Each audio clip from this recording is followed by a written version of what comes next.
Desde Panamá hasta México. Sígale el pulso a la información mesoamericana desde la visión de los movimientos sociales. Informativo Voces Nuestras, una producción de la Asociación Voces Nuestras. Hola, bienvenidos a una nueva emisión del informativo mesoamericano Voces Nuestras, con información como siempre actualizada sobre lo que sucede en nuestra región y desde las voces de las comunidades de Centroamérica y México. Soy Génesis R. Cruz y estoy aquí junto a mi compañero Joaquín Tapia. Hola Joaco, ¿cómo estás? Saludos Génesis, un gusto encontrarnos de nuevo hoy en la emisión 785 del informativo mesoamericano Voces Nuestras. Tenemos preparado un programa lleno de información relevante desde la visión de los movimientos sociales, pero para iniciar queremos enviarle un saludo a usted que nos sintoniza a través de las radios FM o a través de las plataformas digitales. Bueno, comencemos con el informativo mesoamericano Voces Nuestras de esta semana. Estos son los titulares.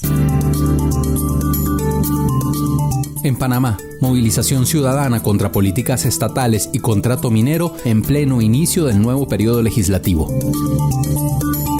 En El Salvador, histórico triunfo ambiental al prohibir la minería, un legado de las mártires ambientalistas.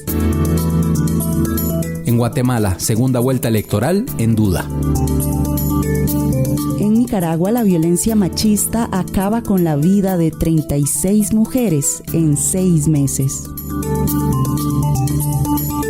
En El Salvador, grandes empresas van tras el agua de la población salvadoreña. En México, Radio Tosepan Limaxtum llevará ante la Corte Interamericana una propuesta para proteger la autonomía de las radios indígenas. En Guatemala, las paradojas de un fraude electoral. En Latinoamérica, miradas de la economía feminista emancipatoria en Abya Yala. Noticias con identidad mesoamericana. Informativo Voces Nuestras. En Panamá. El sábado 1 de julio, diversas fuerzas vivas y organizadas del país se movilizaron hacia la Asamblea Legislativa. Expresaron su rechazo a las políticas estatales que han generado desigualdad social y corrupción. También protestaron contra la firma de un nuevo contrato minero entre el Estado y Minera Cobre Panamá. Las organizaciones ecologistas, ambientalistas y la sociedad civil se mantienen firmes en su oposición al proyecto minero. A pesar de la insistencia de la nueva legislatura, no ceden en su rechazo al contrato entre Minera Panamá y el Estado. Además, el miércoles 5 de julio se realizó una conferencia de prensa en la que el movimiento Panamá Vale Más Sin Minería emitió un fuerte pronunciamiento en contra del contrato. Dania Batista Guevara desde Radio Temblor Internacional con la información. Diversas fuerzas vivas y organizadas del país se movilizaron a primeras horas del sábado 1 de julio a los predios de la Asamblea de Diputados para rechazar las incongruentes políticas estatales que han generado durante los últimos años mayor desigualdad social y corrupción. Además, en contra de la firma de un nuevo contrato minero entre el Estado y Minera Cobre Panamá. Las organizaciones ecologistas, ambientalistas y sociedad civil en general se mantienen en firme en contra del nefasto proyecto ambiental, a pesar de la insistencia de la nueva legislatura en aprobar el nuevo contrato entre la empresa Minera Panamá y el Estado panameño. Además, el pasado 5 de julio del presente se desarrolló una conferencia de prensa donde el movimiento Panamá Vale Más Sin Minería hizo un pronunciamiento fuerte en rechazo al contrato. Escuchemos voces de distintos representantes de organizaciones socioambientales de Panamá. Me llamo Teodoro Rivas, soy de la comunidad de los Hueros de Capira. Trabajo en la lucha por la vida. Pertenezco a la coordinadora campesina por la vida. Luchamos por la defensa del río Indio, la tierra, el aire y todo que no sea contaminado. También luchamos para que no haya minería en el país. Las cuencas hidrográficas de nuestro país son la riqueza principal de nuestra nación y han sido intervenidas para realizar los más grandes negocios que no benefician a nuestro pueblo. Y ahora la quieren entregar y destruir con minería metálica distribuida en más de 130 concesiones a nivel nacional. Por eso, el movimiento Panamá Vale Más Sin Minería, de más de 40 organizaciones de todo el territorio nacional, nos hacemos presentes hoy para pedirle a la Asamblea de Diputados: señores, ustedes legislan para nosotros, no para First Quantum. Abajo el contrato minero. No más minería en nuestro país. Moratoria minera ya es lo que necesita nuestro territorio. Desde Panamá, soy Dania Betsy Batista Guevara de Radio Temblor Internacional para el informativo Voces Nuestras. Aquí se escuchan las voces de las mujeres y hombres que construyen Mesoamérica día a día. Informativo Voces Nuestras. Hola, mi nombre es Andrea Cuenca, soy activista, feminista, psicóloga y una bruja feminista. Hola, me llamo Melissa y soy activista defensora de derechos humanos. Soy especialista en los derechos humanos de las mujeres y las niñas y soy una bruja feminista. Hola, mi nombre es Mónica, soy ingeniera en sistemas y como mujer en esta área he podido experimentar las barreras y prejuicios de género que existen para nosotras en las carreras de tecnología y ciencia. Por eso mi activismo se ha centrado en desarrollar a mujeres para que pierdan el miedo de incorporarse en carreras STEM. También soy feminista, soy mamá, soy tía, soy hermana y soy hija. Y por supuesto, soy bruja feminista. Hola, somos Brujas Feministas y podés encontrarnos en nuestras redes sociales como Brujas Feministas CR en Facebook e Instagram, Brujas CR en Twitter, brujasfeministas.cr en TikTok y en nuestra cuenta de respaldo en Instagram, Las Brujas CR.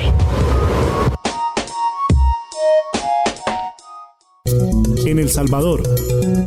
Las mártires ambientalistas salvadoreñas han dejado un poderoso legado en la lucha contra la minería, que representa un triunfo histórico para América Latina. El hecho de que El Salvador sea el único país en la región que ha prohibido totalmente esta actividad contaminante es un logro de enorme importancia. Estas valientes mujeres han defendido incansablemente la integridad de sus tierras y comunidades, enfrentando amenazas y sacrificando sus propias vidas en aras de preservar el medio ambiente y proteger a las generaciones futuras. Su legado inspirador continúa resonando en la región y más allá, recordándonos la necesidad de proteger y respetar los recursos naturales para garantizar un futuro sostenible. Vámonos entonces a El Salvador. Nuestro corresponsal Alfredo Carías tiene la información.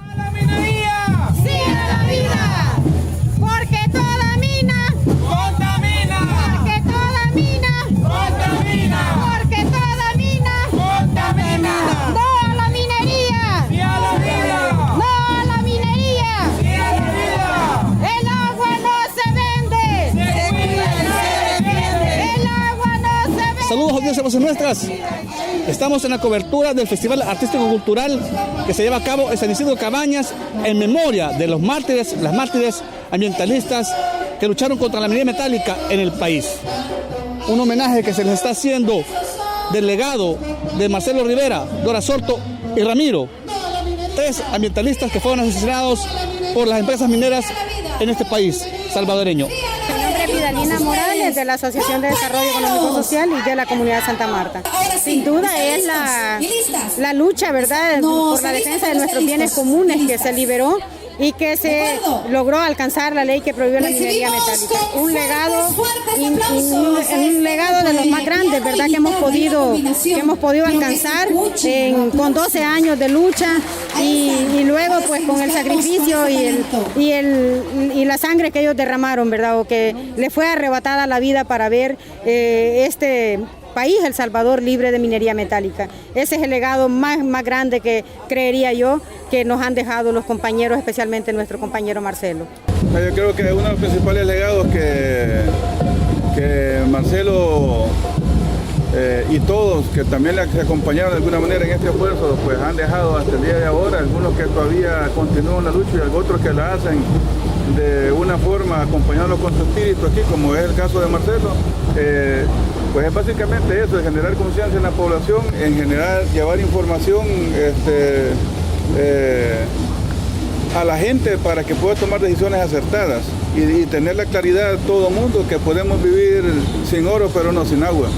Indistintamente lo que te ofrezcan, la vida no tiene precio. Y la lucha que aquí se está promoviendo es eso, un derecho por la vida, un derecho por un medio ambiente sano. Y creo que las actuales generaciones y las venideras también tenemos nosotros el compromiso de seguir difundiendo ese mensaje, porque mientras exista oro, existe la amenaza y lo podemos ver. Tenemos en El Salvador una ley que pues se aprobó, fue parte del legado, ¿no? Haber aprobado una ley en El Salvador que prohíbe la minería metálica.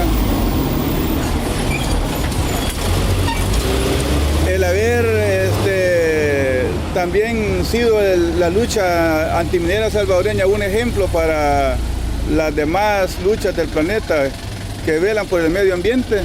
O sea, son legados que no tienen precio, pero que también tenemos que cuidarlos, porque el interés siempre va a estar ahí. Mi nombre es Gustavo Andrade y soy el alcalde de acá del municipio de San Isidro. Señor alcalde, la vez pasada que vinimos y estuvimos con usted en una entrevista, nos dijo, quisiéramos que nuevamente se lo pueda reiterar.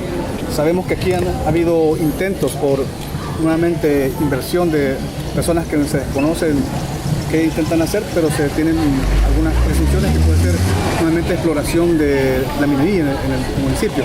Y ustedes han dicho que están en total desacuerdo que se den permisos aquí en la zona. Si podrían, por favor, explicar nuevamente eso.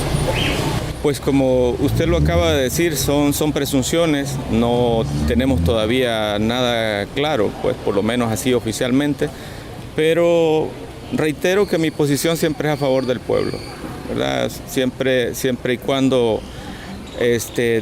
podamos actuar a favor de la vida, a favor del medio ambiente, y de hecho por eso estamos ahora acá en este acto, pues posicionando a nuestro municipio como un municipio medioambiental.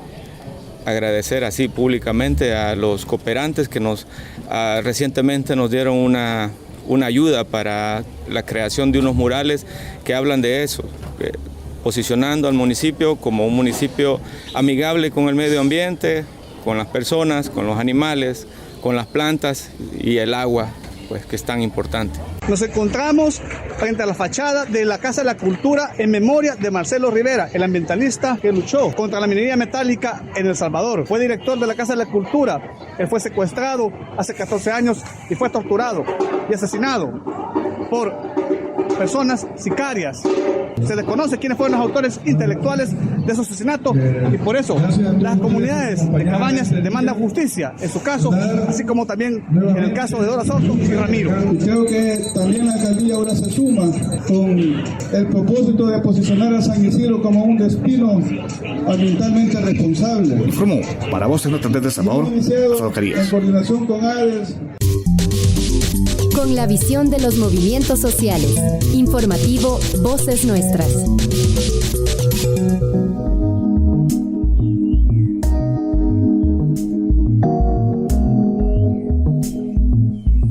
Mujeres en 1989 sembraron un sueño.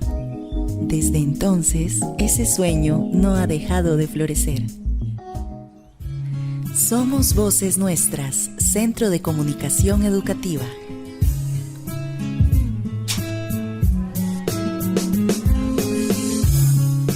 Desarrollamos procesos de formación y cursos creativos e innovadores en comunicación y derechos humanos. Y fortalecemos capacidades de comunicación de organizaciones y grupos de base que apuesten por el buen vivir. Nuestro equipo está comprometido con la divulgación de la agenda de los movimientos sociales que defienden la vida digna para todas las personas y el respeto a la naturaleza. Nos mueve la rabia ante el acaparamiento en los medios de comunicación tradicionales que impiden que las comunidades amplifiquen sus voces. Ejercemos el derecho a la comunicación, expresión e información a través de nuestras producciones multimediales, nuestro servicio informativo radiofónico regional y nuestra radio Cabuya en línea. Nuestra visión es sostenible gracias a la gestión de proyectos, las donaciones que usted puede realizar a través de vocesnuestras.org y mediante la venta de servicios en comunicación estratégica y producción audiovisual y multimedial. Somos más que un centro de comunicación. Somos un legado, una visión, yo creo que, un sueño. Considerando... Y seguimos creciendo y floreciendo.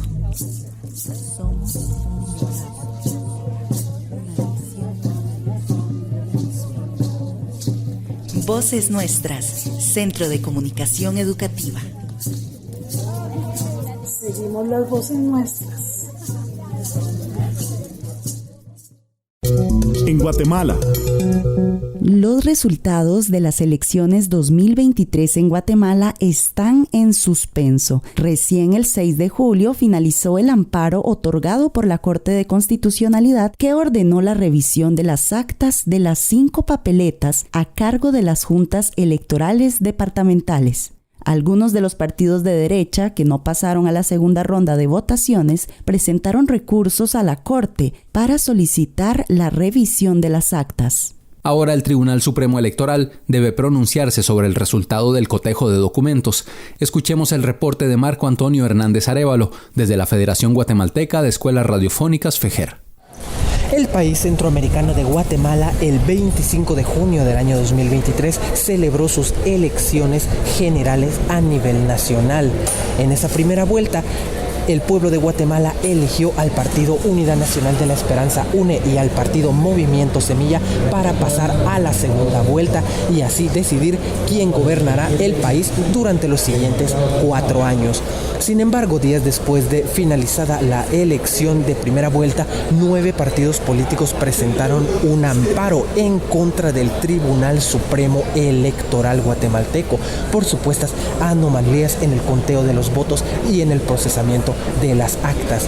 Este proceso de amparo en la Corte de Constitucionalidad ha sido catalogado como judicializar el proceso electoral, aparte de ilegal, puesto que quien resuelve los amparos y los procesos judiciales del Tribunal Supremo Electoral es la Corte Suprema de Justicia y no la Corte de Constitucionalidad.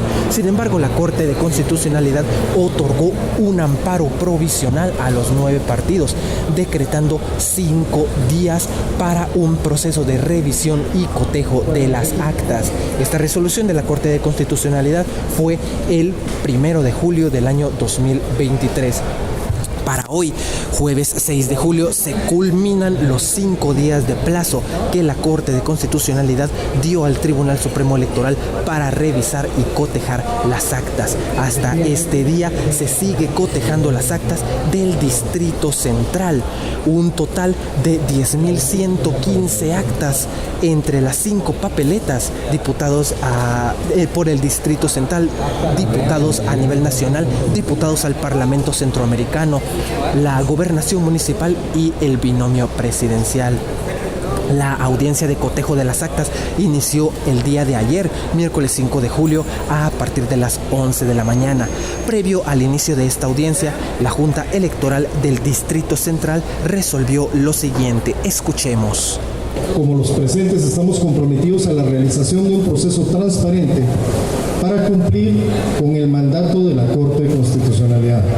Traslado la palabra al secretario para que proceda con la parte resolutiva correspondiente. Tomando en cuenta lo anterior, esta Junta Electoral del Distrito Central resuelve lo siguiente. Primero, cumplir plenamente con lo mandado por la Corte de Constitucionalidad, decretado en el amparo provisional que consta en el expediente 3731-2023. Segundo, realizar el cotejo de actas conforme a lo mandado por la Corte de Constitucionalidad dentro del expediente 3731-2023 de las 10.115 actas número 4 en original, cotejando cada acta con los resultados consignados en el documento 6, para lo cual se dispondrán de 5 estaciones de cotejo simultáneas, una por cada elección y una estación principal para las modificaciones pertinentes si existieran. 3. Tercero, si del cotejo de actas deviniere una modificación pertinente, será únicamente la Junta Electoral del Distrito Central la encargada de realizar la evaluación e interpretación para dichas modificaciones. Esto deberá realizarse de manera pública en el monitor central, quedando los cambios debidamente asentados en los resultados finales de la elección. Cuarto, que esta Junta ha elaborado un decálogo de principios rectores de interpretación que regirán el proceso de cotejo de actas. Y quinto, los partidos políticos, a través de sus fiscales debidamente acreditados, podrán intervenir únicamente al finalizar el cotejo de actas de las 5 elecciones, en donde se dará un espacio prudencial para recibir las objeciones respectivas si las hubieren. Hasta este momento de la mañana del jueves 6 de julio ya se han concluido de cotejar las actas de las papeletas correspondientes a las diputaciones, diputados del Distrito Central, diputados a nivel nacional y diputados por el Parlamento Centroamericano. Faltan aún de finalizar el binomio presidencial y la corporación municipal. Cabe resaltar que en la corporación municipal hubieron 2 partidos muy reñidos, 105,000 votos para uno, 106,000 para otro. Es por ese detalle que este cotejo es el más lento, puesto que las y los fiscales de los respectivos partidos realizan un procedimiento minucioso. Para el noticiero intercultural Fejer Mayacat, Marco Hernández informando desde los territorios. Con la visión de los movimientos sociales. Informativo Voces Nuestras. En Nicaragua. En junio de este año, Lucrecia María Díaz, de 62 años, se encontraba en el patio de su casa en el barrio 19 de Julio de Managua, cuando fue baleada por desconocidos, quienes acabaron con su vida de forma inmediata, según reportes de medios de comunicación. La policía investiga las causas de muerte de Lucrecia, mientras los medios de comunicación informaron de 2 hipótesis, una que fue baleada por 2 hombres que minutos antes habían discutido con ella, y otra que posiblemente su hijo de 25 años de edad, quien es adicto y constantemente discutía con su madre, podría ser el femicida. De acuerdo al observatorio Voces contra la Violencia, del 1 de enero al 30 de junio de 2023 se han reportado 50 feminicidios, de los cuales 36 ocurrieron dentro de Nicaragua y 14 en el extranjero.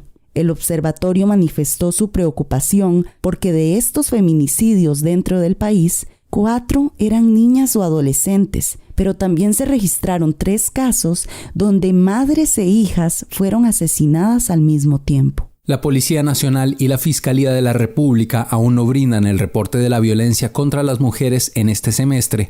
Tampoco se han referido al informe del Observatorio Voces contra la Violencia, que realiza su monitoreo de forma clandestina. Vemos que la violencia machista va creciendo. Lo que favorece también es la impunidad. La búsqueda de la justicia es difícil porque las instituciones no dan respuesta a estos casos, señala el informe. El informe semestral de Voces contra la Violencia indica que los principales feminicidas son parejas, exparejas, familiares y también desconocidos, lo que evidencia el nivel de violencia machista en el país y la falta de políticas públicas al respecto, dijo María Teresa Blandón, defensora feminista nicaragüense. Pues todos los lugares son de alto riesgo para las mujeres. Y esta tendencia ha venido incrementándose durante la última década. Y esto nos tiene que decir algo. Si cada año tenemos más femicidios, es decir, estos asesinatos de mujeres cometidos por hombres, es porque hay, digamos, una situación en la sociedad y en el Estado que no está prestando atención, que no se está ocupando ni de enfrentar, erradicar la violencia, ni de promover los valores de respeto, ¿verdad?, hacia las mujeres y las niñas. O sea, está fallando la sociedad y está fallando el Estado. Está fallando la sociedad por la tolerancia de discursos misóginos, por la reproducción de estos discursos, por la falta de apoyo a las mujeres. Pero bueno, entonces falla la sociedad porque no está erradicando esos discursos misóginos, sexistas, de menosprecio y de desprecio a las mujeres, porque no les está reconociendo un lugar seguro, porque no están creando mecanismos de apoyo, de protección a las mujeres que sufren violencia, pero también está fallando el Estado, porque ni siquiera tiene una ley bien articulada que pueda incluso definir claramente cómo tipificar el femicidio, tampoco tiene recursos, tampoco tiene políticas de prevención, tampoco tiene mecanismos para atender a las víctimas cuando interponen denuncia, o sea, no hay nada. Y si no hay nada, pues es lógico, no es normal, pero es esperable que entonces los agresores que abundan, pues se sientan en la posibilidad de seguir agrediendo a las mujeres, porque se saben parte de una sociedad que no está haciendo lo que debe para erradicar la violencia. Las organizaciones defensoras denunciaron que desde el año 2014 al 30 de junio de 2023 se han reportado 846 feminicidios, una situación que les preocupa y por eso llaman al Estado a cumplir con las leyes para proteger y promover los derechos de las mujeres nicaragüenses, así como a la sociedad civil para detener esta violencia contra las mujeres. Nos unen nuestros territorios, nuestras historias, nuestras culturas. Informativo Mesoamericano, Voces Nuestras. Primera mujer costarricense en competir en los Juegos Olímpicos. Jan Robota. Jan nació en Limón, pero era de ascendencia jamaiquina. Participó en los Juegos Intercolegiales de Atletismo a nivel nacional y en la secundaria se fue a estudiar a San José al Colegio Anastasio Alfaro. En 1968, Jan se convirtió en la primera mujer costarricense en competir en unos Juegos Olímpicos. Participó en salto largo 200 metros lisos, 400 metros lisos y pentatlón. Ella realizó 2 maestrías en educación física en la Universidad de Columbia, inició con la promoción de la gimnasia rítmica en Costa Rica y el 19 de noviembre de 2022 el Comité Olímpico Nacional rendió homenaje a esta pionera del deporte femenino costarricense. Esta fue una producción realizada por Voces Nuestras y Jan Redondo. En El Salvador. La ausencia de un aparato institucional que se encargue de hacer gestión responsable del agua ha generado que muchas veces los intereses privados pongan en riesgo la disponibilidad de ese vital líquido en las comunidades. El Foro del Agua en El Salvador denunció varios casos de pozos industrializados para riego de cultivos que podrían afectar a las comunidades aledañas. Desde Radio YSUK en El Salvador, la información con Gerardo Castro. Saludos desde El Salvador, amigos de América Latina. En El Salvador el agua potable es escasa y no hay instituciones que velen por el cuidado y la distribución adecuada de este bien, pese a que hay normativas vigentes como la Ley General de Recursos Hídricos, dijeron en la entrevista de Radio YSUK representantes del Foro del Agua. Gloria Cruz del Foro del Agua dijo que hay empresas que han comenzado a perforar pozos para obtener agua potable cerca de los abastecimientos comunales. Esto podría dejar a comunidades enteras sin agua. El caso que se denunció o se ha denunciado sobre Barranca Honda, por ejemplo, que un pozo que lo utilizan para riego de cultivo, lo han instalado a menos de 15 metros de un pozo comunitario y no se necesita ser hidrólogo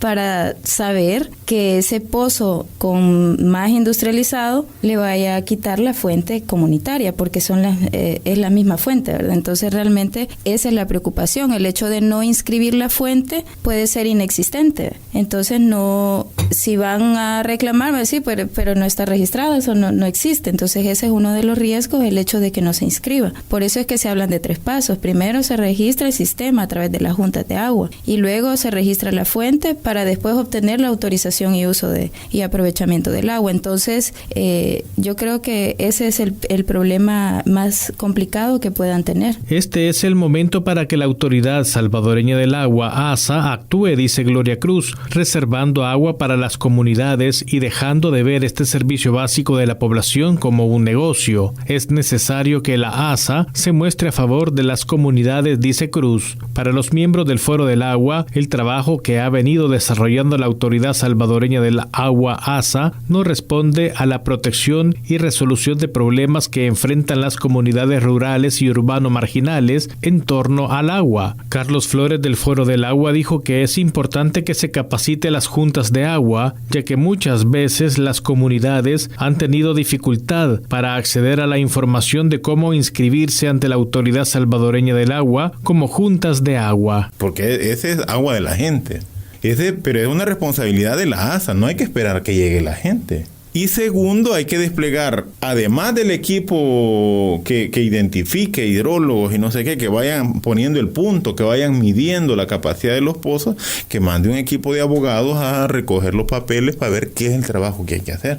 Entonces, el plazo depende de ese trabajo que haga la ASA resolviendo el problema de la gente, que pueden ser 2 años, 3 años, porque hay problemas que son sumamente serios, pues. El Foro del Agua hace el llamado a la ASA a desplegar un proceso de asesoría en el territorio y ampliar el plazo para que las juntas de agua de manera informada puedan registrarse debidamente y no dejar sin agua a la población. Desde Radio YSUCA en San Salvador, El Salvador, Gerardo Castro. Con la visión de los movimientos sociales. Informativo Voces Nuestras. Es normal que las mujeres tengan que obedecer a los hombres. Es normal que las mujeres solo se dediquen a ser madres y al hogar. Es normal que las mujeres no puedan trabajar ni estudiar. Es normal en una sociedad patriarcal, pero para nosotros y muchas personas ya no lo es. Educación integral en sexualidad, educación urgente, inteligente, educación sin miedo, sin vergüenza. Pacto por los derechos sexuales y derechos reproductivos. En México. Radio Tosepan Limaxún, en México, dará un paso importante en la defensa de las radios indígenas. Ante la Corte Interamericana presentarán una propuesta para que estas emisoras no sean obligadas a transmitir propaganda político-electoral. Esta iniciativa busca proteger la autonomía y la identidad de las radios indígenas, asegurando que pueden enfocarse en brindar información relevante y culturalmente adecuada a sus comunidades. Saludamos desde la Sierra Norte de Puebla, México, a quienes sintonizan. El día de hoy queremos visibilizar una lucha por la autonomía muy importante que se gestó en nuestra región. Radio Tosepan Limaxtum está exigiendo a las instituciones mexicanas a respetar el derecho de los pueblos indígenas a operar sus propias radios y generar sus propios contenidos. En este sentido, se niega a ser obligada a transmitir propaganda político-electoral, ya que dichos contenidos atentan contra la forma y los valores de la organización comunitaria indígena de las comunidades donde ella transmite. Lamentablemente, el Tribunal Electoral rechazó la propuesta después de haberla analizado, y la emisora Nahua anunció que llevará el caso hasta la Corte Interamericana de Derechos Humanos, y seguirá ejerciendo su autonomía y defendiendo el derecho de los pueblos indígenas a administrar libremente sus medios de comunicación. Entre los argumentos que presentó Radio Tosepan, con el respaldo de organizaciones de la sociedad civil, radios comunitarias y personas de la academia, se manifestó que de obligar a las radios indígenas a transmitir la propaganda político-electoral por el hecho de contar con una concesión legal, constituye una forma de asimilación forzada. Los pueblos indígenas históricamente han sido subordinados a los intereses del Estado y se mantienen en una situación de vulnerabilidad frente a los intentos de cooptación por parte de los partidos políticos. De ser obligados a reproducir mensajes político-electorales, no solo se atenta contra su libertad de expresión, sino que representan una amenaza a la organización y administración propia de la vida comunitaria, pues permiten la entrada de valores que menosprecian la vida y cultura indígena y la convierte en simples votos. Radio Tosepan Limaxtum escribió en un comunicado después de la negativa del Tribunal Electoral que esta desafortunada sentencia pone en riesgo la credibilidad de la concesión como mecanismo para garantizar el ejercicio del derecho a la comunicación de los pueblos indígenas, y desalienta a muchas radios indígenas que miran con desconfianza esta vía y que por ello continúan haciendo comunicación sin optar por este trámite, que lejos de proteger su ejercicio, lo está condicionando. Sin duda alguna, celebramos que la digna lucha de Radio Tosepan sea llevada a organismos internacionales, pues representa un parteaguas en la historia de las radios comunitarias autónomas de los propios pueblos, quienes ejercen una autonomía en construcción desde el ejercicio de los derechos en la vida cotidiana. Desde Radio Comunitaria Tzinaca, reportó para Contacto Sur, Saraí Rivadeneira. Noticias con identidad mesoamericana. Informativo Voces Nuestras.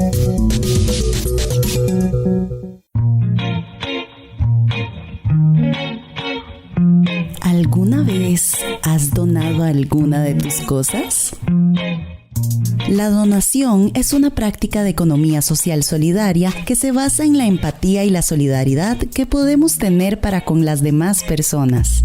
En la donación damos o recibimos un bien pensando en ayudar a quien lo necesita sin esperar una compensación inmediata. Esto nos permite tejer lazos humanos que promuevan la sana convivencia, una economía comunitaria y el bienestar colectivo.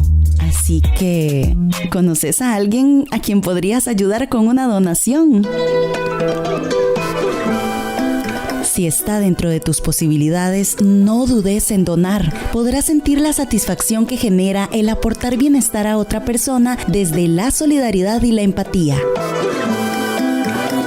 Si querés más información de este tipo, busca el TCU Comer Orgánico y el Programa de Economía Social Solidaria de la Escuela de Sociología de la UCR en las redes sociales.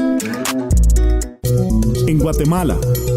Bueno, regresamos a Guatemala y el 25 de junio pasado, como sabemos, Guatemala celebró elecciones generales que resultaron en la necesidad de una segunda vuelta. El 27 de junio, el Tribunal Supremo Electoral de Guatemala oficializó los resultados anunciando que la candidata Sandra Torres y Bernardo Arévalo se enfrentarán en la segunda vuelta el próximo 20 de agosto. Sin embargo, varios partidos políticos presentaron un amparo ante la Corte de Constitucionalidad y este recurso fue aceptado.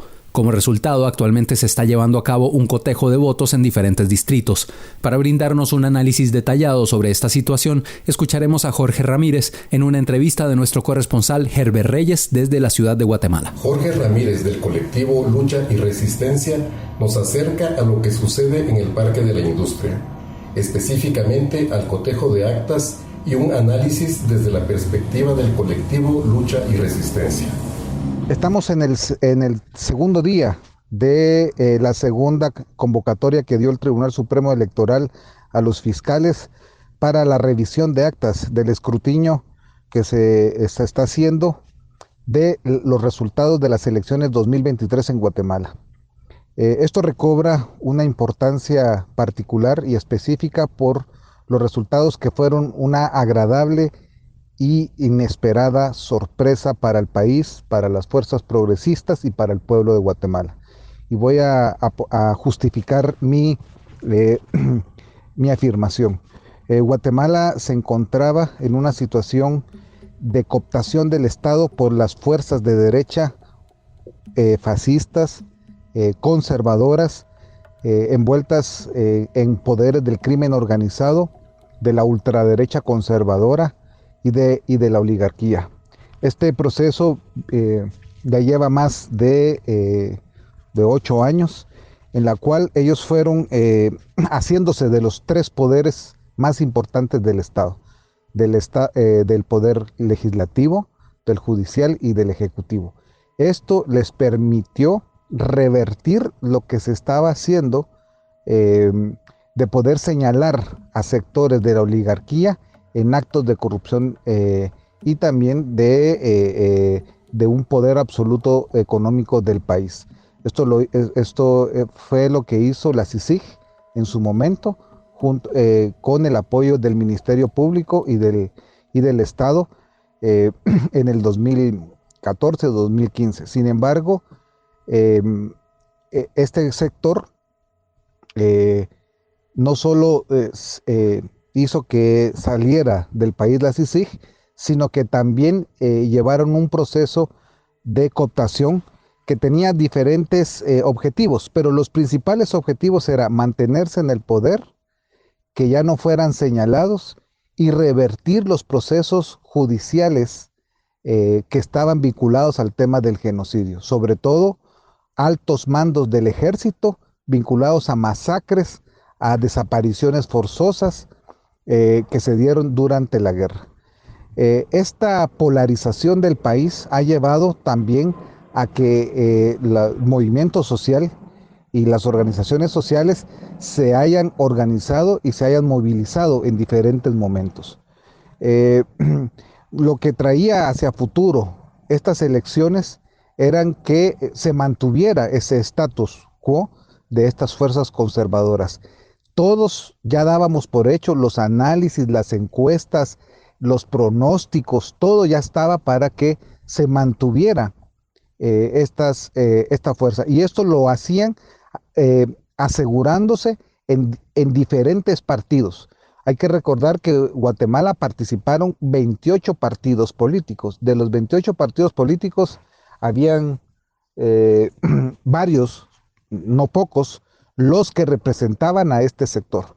Por lo tanto, ellos ya, las encuestas pronosticaban que la final y la primera vuelta iba a estar disputada por organizaciones políticas que mantuvieran su control. Pero la sorpresa da a que no. La sorpresa es que el partido del Movimiento Semilla, un partido socialdemócrata que nació en la campaña anterior alrededor de la propuesta que hizo Telma Aldana, y Telma Aldana vinculado a estos procesos que la CICIG desarrolló, se fue posicionando y fue creciendo y mantuvo un perfil mediano, no era un perfil alto. Hay que decir que dentro del Congreso los diputados de Semilla jugaron un papel determinante para señalar y ser una oposición al gobierno de Alejandro Yamatei todo el tiempo, en donde ellos estuvieron cuestionando, señalando, criticando todas las políticas neoliberales y de corrupción que tenía el gobierno de Yamatei.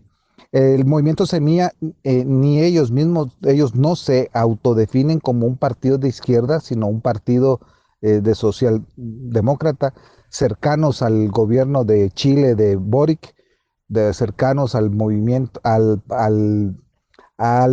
Lula en Brasil, cercanos a las políticas de AMLO en México.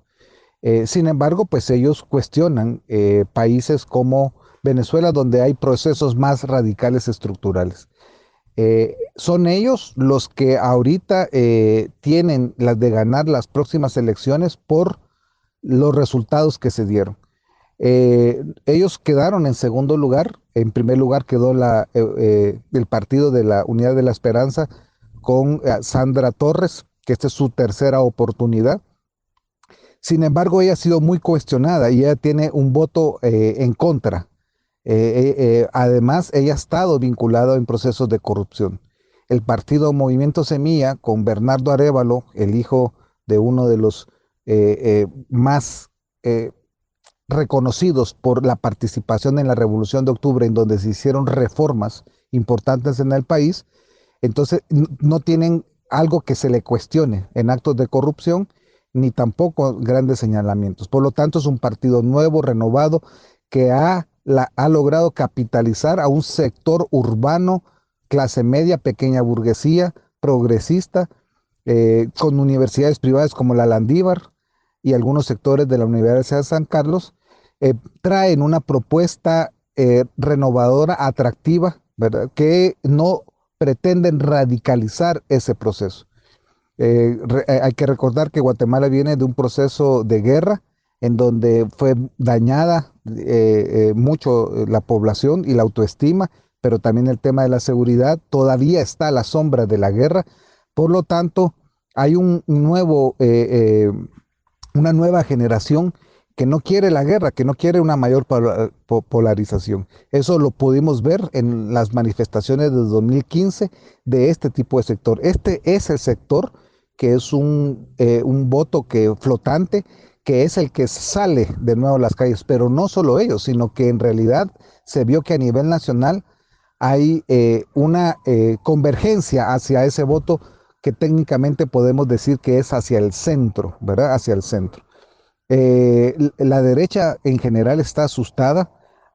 sobre todo la conservadora, porque aunque no hayan datos estadísticos, pero el ambiente, las organizaciones, el movimiento, la sociedad está volcada a apoyar al movimiento Semilla en segunda vuelta. Sin embargo, el partido UNE con Sandra está con una actitud más bien de victimizarse y de debilidad. Esto cambia el rumbo del país, no estructuralmente, no es la revolución, pero sí cambia porque frena la política que venía dándose de la cooptación del Estado. Se abren los espacios, va a haber, digamos, posibilidades, por lo menos políticos, de pronunciamiento, porque también se estaban cerrando esos espacios con estos gobiernos cooptados, ¿verdad? De criminalización cada vez más. Por lo tanto, esto pues se puede frenar. Entonces, yo no diría un despertar del pueblo como muchas veces se plantea, sino más bien un toma de conciencia. Y aquí sale derrotada la derecha fascista, neoliberal, conservadora, militar, criminal del narcotráfico. Ese es el grupo que sale más afectado y golpeado. Por otro lado, también hay que decir que las fuerzas de izquierda más radicales, como son URNG Maíz, WINAC y el MLP, también salieron afectados. Por supuesto que sí, porque sus pronósticos no fueron los deseados, y esto pone a reflexión. Pero yo diría que no fue tanto un voto en contra de este grupo, sino que más bien fue un toma de conciencia y apostarle al centro para poder generar un gobierno pues más moderado. Entonces, en la izquierda y el movimiento revolucionario tendrá tiempo de ponerse a reflexionar, a analizar, a mejorar, a estructurar sus mejores estrategias y también a poder volver hacia el pueblo, a volver a tener confianza y tener la relación y el vínculo que se ha ido perdiendo con el movimiento social, a pesar de que en estas elecciones sí hubo un mayor acercamiento y una mejor propuesta. Entonces, el desafío está planteado y bueno, lo que se espera en adelante es ver de poder abrirse, hacer las mejores alianzas, las mejores convergencias para poder ponernos a la altura de lo que va a ocurrir en el país. Y esto se suma también al proceso que se está llevando a nivel regional. No podemos cegarnos que en América Latina hay un proceso de democratización de gobiernos de diferentes niveles, incluyendo también el de Centroamérica. Hay gobiernos que son molestos al imperialismo norteamericano, como el gobierno de Xiomara Castro en Honduras, de Daniel Ortega en Nicaragua, de Nicolás Maduro en Venezuela, el gobierno de Alberto Arce en Bolivia. Es decir, que hay gobiernos molestos, y no digamos el de Cuba, que sigue siendo un estandarte y un ejemplo de capacidad de poder hacer un gobierno del pueblo y para el pueblo, a pesar de las dificultades que se tengan. Y bueno, no digamos nuestro gran hermano México, que está prestando un desafío, y yo creo que las relaciones México-Guatemala, si gana Arévalo, pues van a ser muy buenas y que se van a abrir con grandes expectativas. Y entonces yo creo que Guatemala ya no nos quedaríamos en la cola, como habíamos dicho que nos estábamos quedando atrás en el proceso de democratización de los procesos, sino que ya Guatemala será un gobierno en el cual, digamos, pueda ponerse también a jugar un papel importante en la transformación de la sociedad, en donde hayan cambios a favor de las grandes mayorías de los pueblos. Por supuesto que van a quedar muchos desafíos. El tema de crear un Estado plurinacional está pendiente, el crear políticas a favor de los pueblos originarios, son temas que están en el tapete y que van a tener que ser banderas de lucha del movimiento social y de las organizaciones indígenas y campesinas para que se mantenga esa reivindicación histórica y que es algo que es necesario cambiar en este país. Entonces, esto se da en el marco de este conteo. Las fuerzas de derecha querían hacer una maniobra en el conteo, no lo lograron, querían buscar cualquier pretexto para deslegitimar. Todavía quedan algunos horas para que pueda cerrarse, digamos, el conteo total de las 23 juntas electorales que se han hecho 17.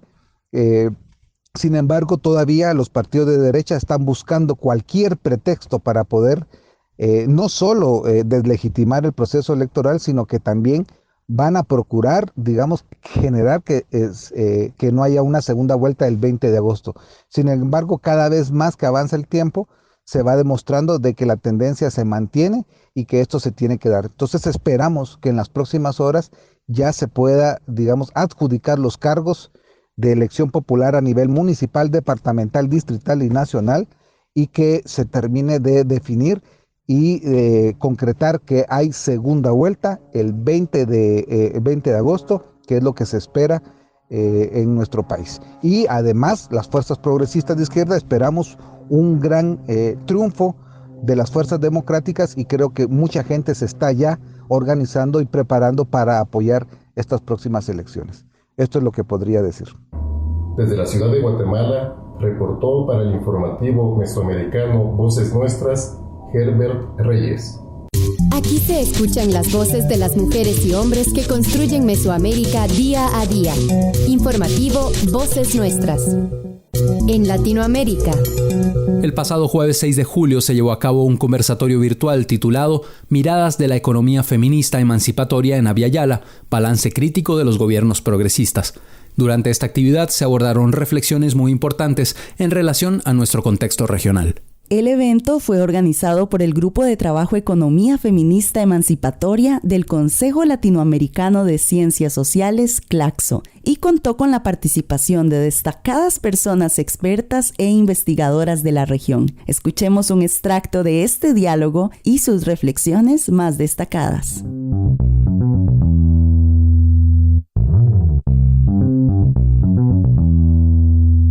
Hola, buenos días, buenas tardes, buenas noches a todas y a todos, todes, donde sea que nos estén escuchando y viendo. Soy Amaranta Cornejo Hernández y a nombre del Grupo de Economía Feminista Emancipatoria de CLACSO, les doy la bienvenida a este primer conversatorio virtual que hemos llamado Miradas de la Economía Feminista Emancipatoria en Abya Yala, un balance crítico de los gobiernos progresistas en Bolivia, Colombia y México, específicamente Chiapas. Hoy nos acompañan desde Bolivia, Huáscar Salazar, desde Colombia, Selenis Rodríguez, y desde Chiapas, Araceli Calderón y Mauricio Arellano. O sea, la crítica, digamos, al gobierno progresista boliviano, desde que empieza, pues, allá por el 2006, me parece que, digamos, la crítica general, que no da ahorita mucho más el tiempo para discutir, tiene que ver con el modelo económico que se sostiene en una visión creciente del extractivismo. Y el extractivismo sabemos que significa muerte y no significa vida, ¿no? En Bolivia, a partir de tres ámbitos principales: la minería, hidrocarburos, agroindustria, ¿no?, considerados los grandes sectores extractivistas en el país. Y se ha vuelto, o sea, estas dinámicas económicas no solo se han sostenido, ¿no?, porque obviamente no empiezan ahora, ¿no? O sea, muchos tienen, como la minería, o sea, han pasado desde la colonia, pero se han sostenido y se han incrementado porque se han vuelto la fuente principal de recursos de un gobierno que se presenta con mayor presencia económica en el país, ¿no? Entonces, el extractivismo se convierte en el núcleo, en el corazón, podríamos decir, que impulsa la política, entre comillas, progresista. Pero no vamos a entrar si esa política es progresista o no es progresista, pero ese es el problema principal cuando miramos esto, porque reproduce un conjunto de dinámicas de muerte en el país. Siento que Chiapas, o en general todo el sureste del país, pues ahora está en una verdadera encrucijada y es en un momento crucial, porque anteriormente muchas de estas dinámicas, por ejemplo, de la violencia, pues se daban en el norte del país. De alguna manera, la frontera norte, digamos, era un escenario de violencia, pero ahora la frontera sur, digamos que se ha trasladado, ¿no? Todos estos problemas hacia la frontera sur, justamente por este contexto de frontera, en términos pues de la lucha por el territorio por parte de los cárteles, pero bueno, pues tiene que ver con los recursos naturales de la región, con el paso de migrantes que entran por el sur y van hacia el norte.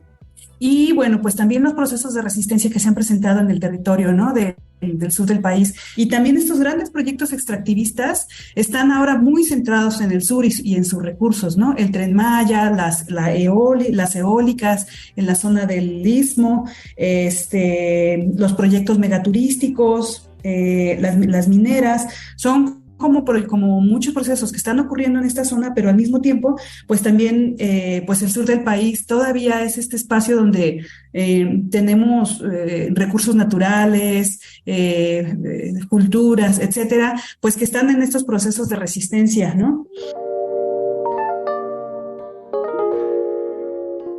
Uno de los grandes conflictos ecosociales que hay en Colombia es el de La Guajira, la frontera norte de Colombia con el Mar Caribe y Venezuela. La Guajira presenta bien complejo, digamos. Por un lado está esta explotación de carbón y la explotación de gas que ha contaminado la región, ¿verdad? Pero que además la explotación de carbón por el Cerrejón, la compañía Drummond, lo que ha hecho es desviar el curso de los ríos. El desvío del curso de los ríos ha hecho imposible la agricultura, sobre todo la agricultura de alimentos que se puedan cultivar en espacios semidesérticos como el de La Guajira. Entonces, esto a su vez ha generado unas situaciones de desnutrición y de sequía y de falta de riego para cultivar alimentos, y la muerte el año pasado fueron 85 niños y niñas guayú, ¿verdad? Corresponde al 28% de las muertes de niños menores de 5 años en Colombia. O sea, es una cifra altísima y que se repite año tras año. Entonces, es tal vez uno de los conflictos, digamos, ecosociales, económicos, políticos, porque es un departamento con mucha corrupción, y el tratamiento que le ha dado el Estado Nacional ha sido basado en esta cuestión, esta idea de una geografía racista, una geografía racial, donde los espacios que han sido históricamente ocupados por poblaciones indígenas o poblaciones negras han sido utilizados como dentro de una idea de colonialismo interno. Es decir, son espacios prescindibles en términos ecológicos y en términos humanos. Yo creo que lo que es un poco evidente pues que ante todos esos problemas lo que siempre está presente y lo que al final persiste y lo que al final pues está ahí, ¿no? Presentando resistencias a todo esto, pues es la organización social, ¿no? Las distintas formas, modos y estilos en que puede darse procesos de organización social, organización comunitaria, vínculos urbanos, rurales, etcétera, que se hace más allá de los gobiernos, ¿no? Es cierto que de pronto podemos tener un contexto en el que los gobiernos apoyan o limitan ciertas iniciativas, pero al final de cuentas, lo que hemos visto, pues es que los procesos organizativos que surgen desde lo local en base a necesidades concretas, pues son los que están ahí, ¿no?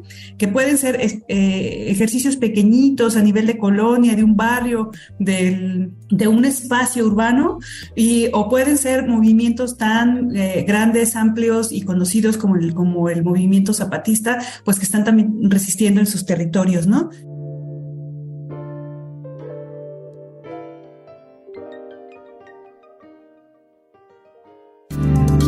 Si tiene información, sugerencias o comentarios, le invitamos a escribirnos a redaccion@vocesnuestras.org. En Twitter somos Voces Nuestras.